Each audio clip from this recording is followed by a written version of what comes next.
Mrs. Margaret Ellen Kavanaugh Holbrook, aged 39, was standing at the kitchen sink of the house at 412 North Fountain Avenue in Springfield, Ohio, at 17 minutes past 3 o'clock on the afternoon of Wednesday, the 11th of October 1939, washing the 4 luncheon plates from the noon meal she had served to her second husband, Mr. Arthur Holbrook, the pharmacist, and to their 2 younger children, a boy of 12 named Arthur Jr., called Artie, and a girl of 9 named Catherine, called Katie. Mr. Holbrook had returned to his pharmacy on South Limestone Street at 1 o'clock. The children had returned to the Springfield 4th Ward Public School at 12:45. Margaret was alone in the house. She was wearing a blue cotton house dress with small white flowers, a white cotton apron tied at the back, and her mother's plain gold wedding ring on her left hand, which she had worn for the 11 years she had been married to Mr. Holbrook, having taken off her first wedding ring, a plain band given her by Private First Class Henry James Kavanaugh of the United States Army 32nd Infantry Division on the 7th of April 1918, 3 weeks before he sailed for France, and 11 weeks before he was killed at the Battle of Cantigny on the 28th of May 1918. She had kept the first wedding ring for 11 years in a small velvet-lined case in the top drawer of her bureau until the night before her marriage to Mr. Holbrook in the August of 1928, when she had put the case in the cedar chest at the foot of the bed. It was in that cedar chest, at 17 minutes past 3 on the afternoon of the 11th of October 1939, when the knock came at the front door. Margaret dried her hands on her apron. She walked through the parlor to the front hall. She opened the front door. Standing on the porch was a young man of perhaps 20, in the olive-drab service uniform of the United States Army, with a single chevron of corporal on his left sleeve, with a garrison cap folded under his left arm, with a small brown canvas traveling bag at his feet, with a folded bundle of what appeared to be pale blue wool cloth in his right hand, and with a nervousness in his face that Margaret, as the mother of a 12-year-old and a 9-year-old, recognized at once as the nervousness of a young person who has rehearsed an opening sentence for a long time, and who is now afraid he has forgotten it. He was a slender young man, perhaps 5 feet 10, with sandy hair cut short, with gray eyes, and with a small crescent-shaped scar over his right eyebrow. Margaret did not know the scar. She did not know the face. She said politely, "Good afternoon, can I help you?" The young man said, "Mom, my name is Corporal Daniel Thomas Mercer. I am stationed at Fort Hays in Columbus. I have a 36-hour pass. I have come out to Springfield this afternoon on the 1 o'clock Big 4 train to ask you a question. I was told by the matron of the Cincinnati Children's Home 3 weeks ago, when I went down there with my discharge papers to look at a file, that you are the woman who may be my mother. I am sorry if I have got the address wrong. I have been practicing what to say since the bus from the depot. I am not sure I have got it right. May I show you the blanket?" Margaret Ellen Kavanaugh Holbrook reached out with both hands, the way a woman reaches for something she is not certain she is permitted to touch, and she took the folded blue wool bundle from Corporal Mercer's right hand, and she held it in front of her on the porch, and she unfolded it. The blanket was approximately 36 inches by 36 inches, of pale blue 3-ply wool, knit in the basket weave pattern with a 1-inch seed-stitch border, finished at the 4 corners with small white wool tassels. It had been washed many times. It was faded. It was worn thin at the center, where a baby's head would rest. One of the 4 white tassels was missing. The 3 remaining tassels had been re-sewn with slightly different white wool. In a slightly different hand, Margaret turned the blanket over. On the back, in the lower right corner, was a small embroidered square of white linen on which were stitched, in blue silk thread, in the fine cross-stitch of a girl who had been taught by her mother and her grandmother in a Presbyterian manse in rural Ohio, the initials M.E.K., which stood for Margaret Ellen Kilbourne, which had been Margaret's maiden name until the 7th of April 1918, and under the initials, the date Dec 1918, which was the month she had finished the knitting, at the kitchen table of her widowed mother's farmhouse outside Yellow Springs, Ohio, in the 7th month of her pregnancy. In the 4th month of her widowhood, she had knit the blanket over 11 weeks. She had embroidered the linen square on the 14th of December 1918. She had finished it 3 days before Christmas. Margaret stood on the porch holding the blanket for perhaps 20 seconds. She did not weep. She did not speak. She looked up at the young corporal. She said, in a voice she heard, from somewhere outside her own throat, as very calm, "Young man, please come inside. Please come into the kitchen. Please sit down at the table." I have coffee. I am going to need to sit down also. I believe, Corporal Mercer, that you are indeed my son, and I am going to need a little while, as you have had 3 weeks, to gather myself. My husband will be home at 6. My children will be home at 3:45. You and I have 30 minutes. Please come in. Daniel Mercer picked up his traveling bag. He took off his garrison cap. He stepped inside the front hall of 412 North Fountain Avenue for the first time in his life, which was, by the subsequent reckoning, 19,803 days after Margaret Ellen Kilburn Cavanaugh had walked out of that same front door, then her mother's farmhouse porch in a different county, carrying him at the age of 7 weeks. And one day, for the last time, Margaret seated the corporal at the north side of the kitchen table, in the chair her son Artie used at breakfast. She poured him a cup of coffee from the enamel pot on the back of the stove. She poured a cup for herself. She sat across from him, in her own chair. She folded her hands on the table. She said quietly, "Daniel, I will tell you the plain facts in order. I will not decorate them. I will not excuse them. You deserve, after 20 years, the plain facts of why I left you on the bench. Listen, I will speak for perhaps 15 minutes. When I am done, you may ask any question. I will answer truthfully. Is this acceptable?" Daniel said, "Mom, it is acceptable." Margaret said, "Stop calling me Mom. My name is Margaret." Daniel said, "Yes, Margaret." Margaret took one breath. She began. "I was 18 years old in the March of 1918. I had finished 3 years at the Yellow Springs Female Seminary. I was teaching the 2nd grade at the Cedarville District School at a salary of $27 a month, and I was living at home with my widowed mother, Mrs. Thomas Kilbourne, and my younger brother Ezra, who was 15. I met Henry Cavanaugh, who was 20, at an Easter social at the Cedarville Methodist Church on the last Sunday of March 1918. He had finished basic training at Camp Sherman in Chillicothe. He was on a 3-day pass before shipment to France. We courted for 3 afternoons. He asked me to marry him on the Saturday evening.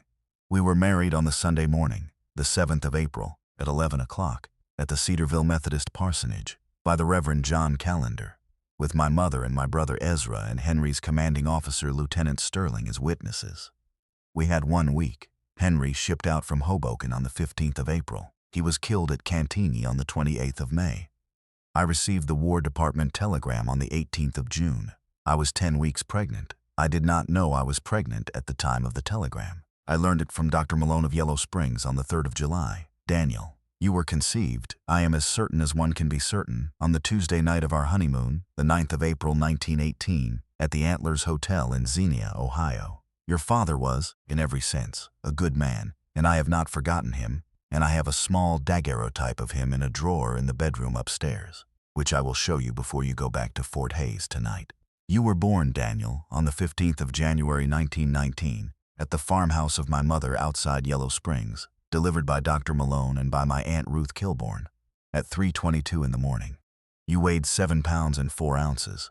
You had the sandy hair you still have. You had the small crescent scar over your right eyebrow from the forceps. My mother held you for the first hour. I held you for the second. I fed you for 7 weeks at my own breast. I wrapped you, every night, in the blue blanket I had knit for you in the previous November and December. I knew, from the week of your birth, that I could not keep you.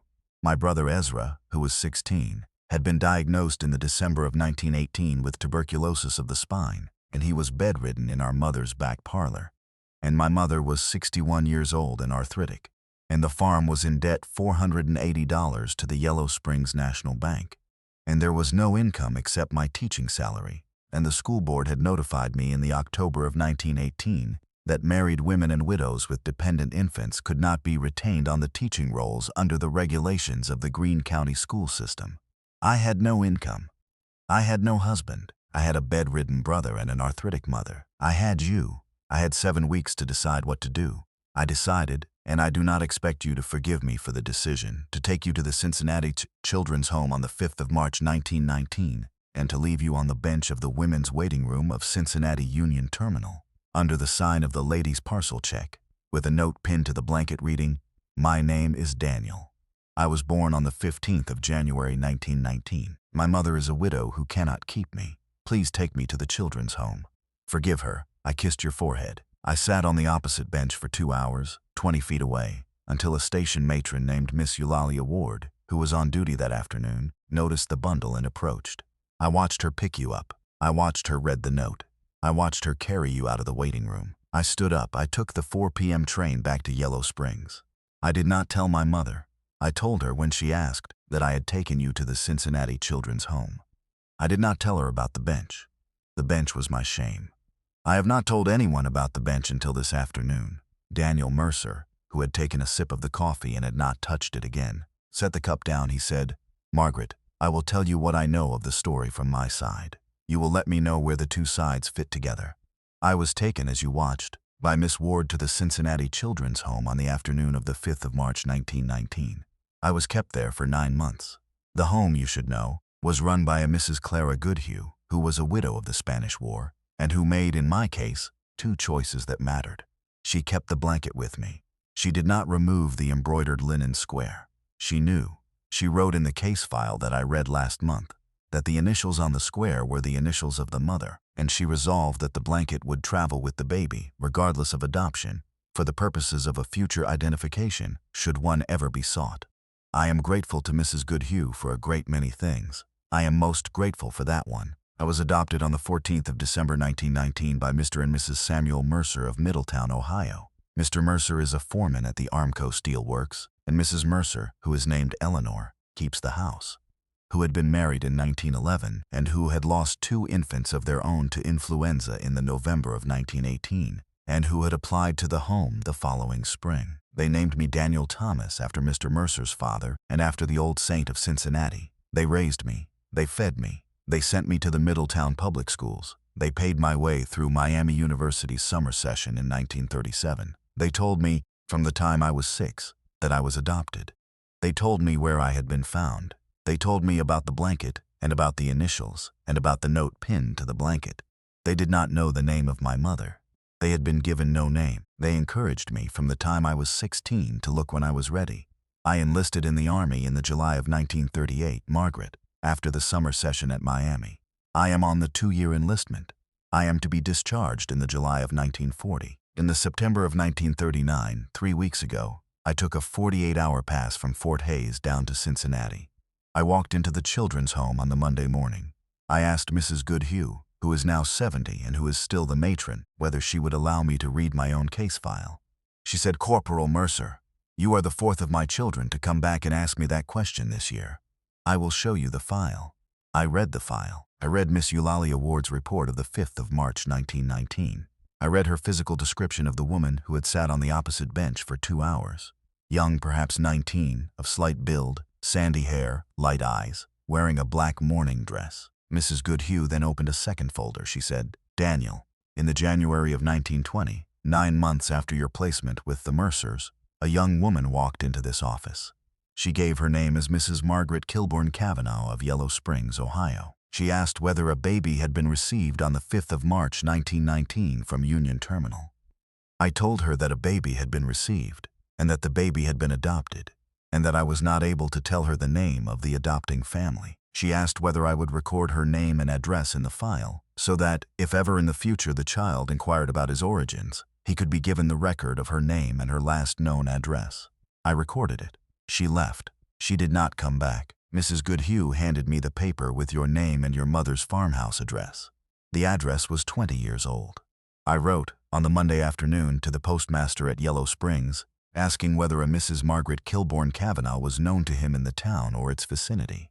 The postmaster, who is a kind man named Mr. J.R. Lindsay, answered on the following Monday.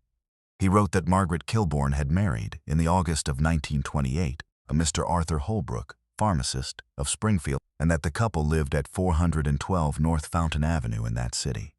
I took the Big 4 train this afternoon. I am here, Margaret, because you left in 1920 a note in the file, which I believe was an invitation. I understand if it was not.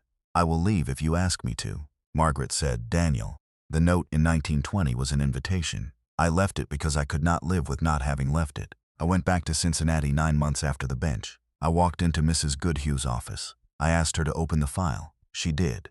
I did not ask for the name of the family. I did not ask for any information about you. I asked only that she record my name in the file, in case you one day should want it." I walked out. I have walked past that memory every day for 19 years and 7 months. I have not ever been back to the home.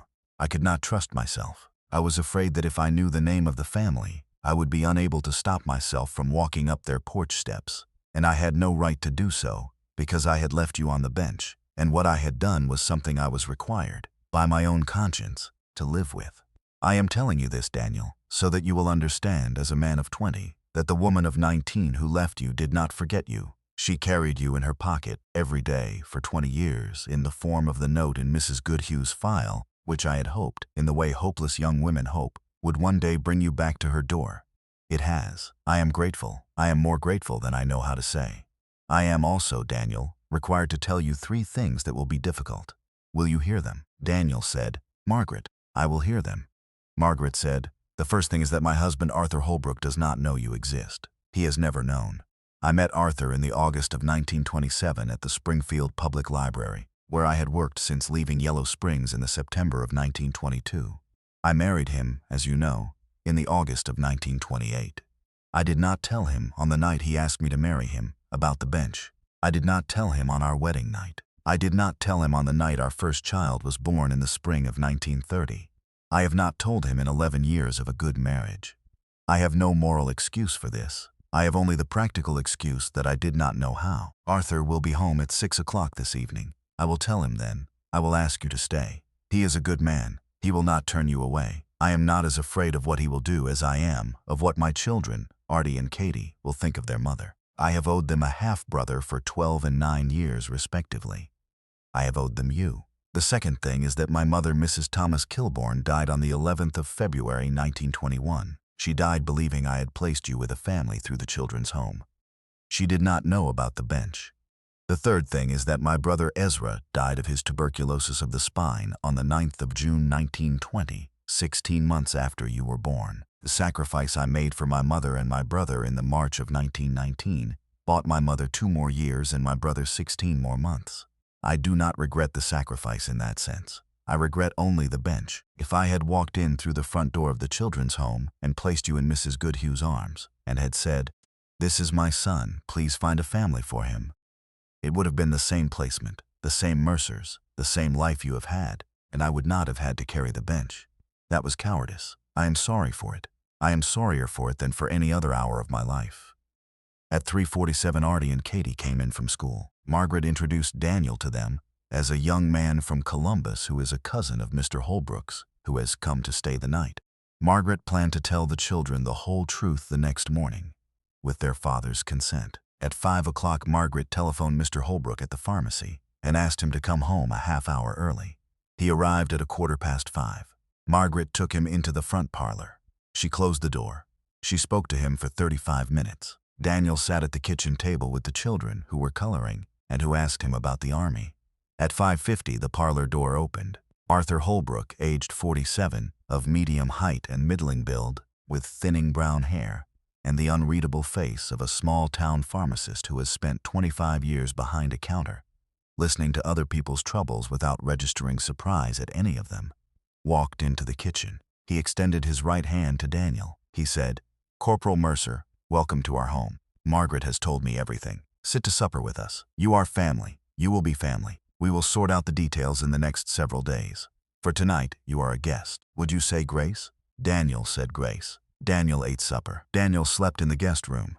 Daniel caught the 7:15 Big 4 train back to Columbus on the Thursday morning. Arthur Holbrook drove Daniel to the Springfield station in the pharmacy's delivery Ford. On the platform, Arthur said, "Son, come home for Christmas. Margaret has wanted you in her house for 20 years. I have only just found out. I will see to it that she has you in her house for the next 30. If the Lord spares her and me and the army does not send you too far away.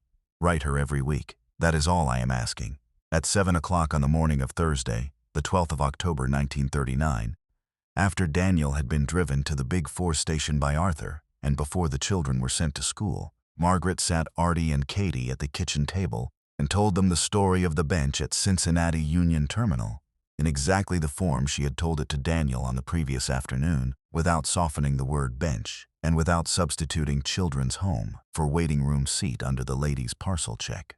She told the story because she did not want her children, Artie and Katie, to grow up learning the story by implication, in pieces, from a neighbor or a distant cousin, in the manner in which shameful family stories almost always come to the ears of the children of a house. She told it plainly. Artie, who was 12 and whose face at the kitchen table that morning Margaret never forgot, said, "Mama, Daniel is our brother. He is 20. "That is right," Margaret said. "Yes, Artie, that is right." Artie said, "Mama, I have wanted a big brother since I was 4 years old. I am going to write him a letter at Fort Hays tonight. I will tell him we are going to be his brother and his sister. I will not say anything about the bench, because the bench is his business and not mine. But I will say that we will be his brother and his sister as long as we live. Is this acceptable, Mama?" Margaret could not answer for perhaps 20 seconds. Then she said, "It is more than acceptable, Arthur James. It is a great deal more than your mother had any right to ask the Lord for." Katie, who was 9, climbed into her mother's lap and cried very quietly for perhaps 10 minutes and then went to school. Artie wrote the letter that night. The letter, in Artie Holbrook's neat 5th-grade hand, is folded inside Daniel Mercer's Army footlocker in the Wallace family attic in Toledo, Ohio, as of this writing. Corporal Daniel Thomas Mercer wrote his mother Margaret every Sunday evening from Fort Hays, Ohio, from Fort Benning, Georgia, from the Solomon Islands, from the Philippines, from the occupation of Japan, from his post-war posting at Fort Lewis, Washington, and from the Veterans Administration Hospital in Battle Creek, Michigan, where he convalesced in 1946 from a shrapnel wound of the lower left leg received at the Battle of Manila in February 1945. He came home on furlough to the house at 412 North Fountain Avenue for the Christmases of 1939, 1940, 1941, and, after the war, for every Christmas from 1945 onward until Margaret's death in the February of 1977. He brought his wife Frances, a nurse he married in Battle Creek in the September of 1947, to the house beginning in the Christmas of 1947. He brought his 4 children, beginning in the Christmas of 1949. Artie Holbrook, who became a dentist and who served in Korea as an Army Medical Corps captain in 1951–52, called Daniel my big brother every Christmas of his adult life from 1939 to 1998. Katie Holbrook, who became a schoolteacher and who never married, kept the blue blanket, at Margaret's request, in a cedar chest at the foot of her bed from 1977 until her own death in 2008, and then gave it, at Margaret's long ago instruction, to Daniel's oldest granddaughter, Margaret Ellen Mercer Wallace of Toledo, Ohio, who was named for the grandmother on the porch. There was one thing Margaret told her second husband Arthur on the night of the 11th of October 1939, that she had not told Daniel at the kitchen table, and that she had asked Arthur to let her tell Daniel at a later time. She had kept, since the 5th of March 1919, a small folded square of white paper in the cedar chest at the foot of her bed. On that paper was written, in pencil, in her own hand of 19 years old, the note she had originally meant to pin to the blanket before she wrote the shorter one that she actually pinned. The original note was a page long. It said, among other things, "My dearest Daniel, I am leaving you on this bench because I cannot feed you. I am sorry. I want you to know 4 things. The first is that you were made in love by a father who did not live to meet you. The second is that your name, Daniel Thomas, was chosen by your father in a letter from France in the May of 1918, which arrived after his death. The third is that the blanket I have wrapped you in was knit for you by your mother in her 6th and 7th months, in the kitchen of her mother's farmhouse, by the light of a kerosene lamp, during a winter in which she cried every evening after supper, and which blanket carries, embroidered in blue silk, her initials and the date of its completion. The fourth is that wherever you are carried by whomever God sends to carry you, your mother will be, every morning for the rest of her life, praying at 6 o'clock, which was the hour you used to wake to nurse, that you are being carried kindly. If you ever find me, please know the prayer has not stopped. Margaret Ellen Kilbourne Kavanaugh. The 5th of March 1919. Margaret gave this longer note to Daniel on Christmas morning of 1939, in an envelope, in the parlor of the house at North Fountain Avenue, with Arthur Holbrook and the 2 Holbrook children as witnesses. Daniel read the note. Daniel kept the note in his Army footlocker through the war and in a safety deposit box at the First National Bank of Toledo for the rest of his life. It was read at his own funeral by his granddaughter Margaret Ellen Mercer Wallace in the April of 2003, when Corporal Daniel Thomas Mercer, retired First Lieutenant, United States Army, aged 84, was buried with military honors in the Woodlawn Cemetery of Toledo, Ohio, with the blue wool blanket folded at the head of the coffin. The blanket had been with him at that point for 84 years and 3 months.